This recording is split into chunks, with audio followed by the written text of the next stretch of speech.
আর সন্ধ্যাবেলা প্রচুর বৃষ্টি হচ্ছে, তাই আমি ভাবলাম একটু গরম গরম কফি হলে খুব ভালো হয়, কিন্তু দেখলাম বাড়িতে কফি নেই।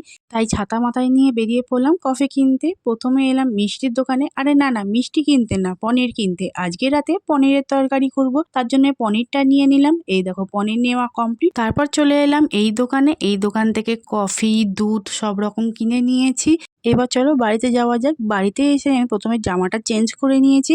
কফির সাথে এনেছি এই 3টে পপকর্ন। এবার চলো বাড়িতে করি। এই প্রথমবার করছি, ঢাকা দিয়ে দিচ্ছি, ফাটফাট আওয়াজ হচ্ছে। তার পাশে আমি দুধটা গরম করে নিচ্ছি কফির জন্য। কফিটা আমার তাড়াতাড়ি রেডি হয়ে গেছে, আর পপকর্নটাও কিন্তু তাড়াতাড়ি হয়ে গেছে। এবার চলো খেয়ে দেখি কেমন হয়েছে। আজকে আমি একটা প্যাকেটই করেছি, দেখি প্রথমে খেয়ে যে কেমন হয়েছে। এই দেখো আমার ভাই তো প্রথমেই একটা খেয়ে নিচ্ছে, আমি এবার চলো খেয়ে দেখি কেমন খেতে। বেশ ভালোই খেতে। এবার চলো কফিটা খাওয়া যাক। কফিটা কেমন করলাম, কফিটা কিন্তু দারুণ হয়েছিল। আজকের মতন বাই বাই।